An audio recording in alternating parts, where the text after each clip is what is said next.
Okay, Assalamualaikum dan selamat sejahtera semua. Jadi hari ini saya akan terangkan kenapa kita kena kumpul Bitcoin. Okay, kenapa kita perlu kumpul Bitcoin. Okay, Bitcoin ni dia mula dilombong pada tahun 2009 hingga 2012. 4 tahun yang pertama. Okey, 4 tahun yang pertama ni setiap 10 minit 50 Bitcoin dikeluarkan. Setiap 10 minit. Kemudian pada tahun 2013 hingga 2016 Bitcoin dikeluarkan 25 Bitcoin setiap 10 minit. Dan 2017 hingga 2020 dia jadi separuh. Jadi daripada 25 dia jadi 12.5 Bitcoin setiap 10 minit. Kemudian daripada tahun 2021 hingga 2023 daripada 12.5 dia jadi 6.25 Bitcoin setiap 10 minit. So pengeluaran Bitcoin semakin lama semakin berkurang, separuh setiap 4 tahun sekali. Yang ini kita panggil sebagai halving process. So apabila pengeluaran Bitcoin berkurang setiap 4 tahun, masa itu harga dia akan melonjak hingga 100 kali ganda. Dia punya track record dia masa tahun 2009 harga Bitcoin baru 1 sen USD. 1 sen USD. Kemudian selepas halving process dia jadi 100 USD dekat sini.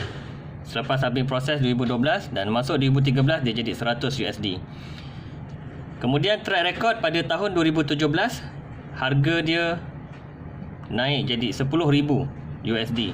Malah lebih daripada itu lagi pada Disember 2017 dekat sini. Disember 2017.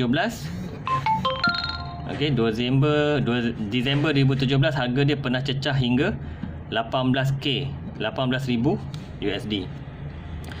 Kemudian next halving process ialah akan berlaku di sini.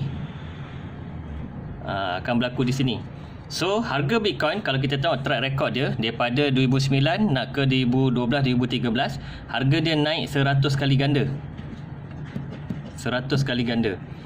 Daripada 2013 nak pergi 2017, harga dia juga naik 100 kali ganda. Daripada 100 USD pergi kepada 10,000 USD.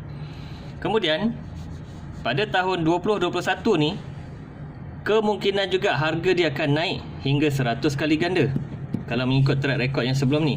So kalau 10,000 USD naik 100 kali ganda, dia akan pergi kepada 1 juta USD.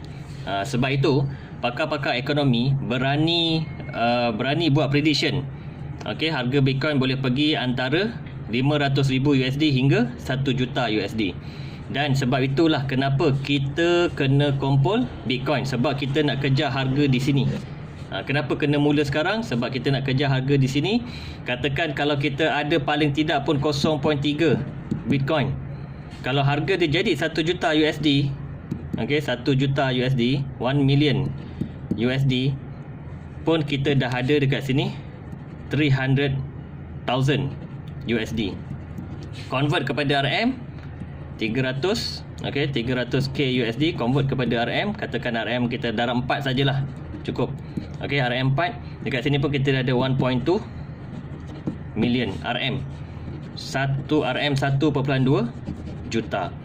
Sebab itu tuan-tuan dan puan-puan ambil kesempatan kumpul Bitcoin kumpul Bitcoin sekarang supaya kita boleh dapat untung pada masa 2021 secara pasif. Nak lebih, kita buat cara aktif. Okey, sekian, terima kasih.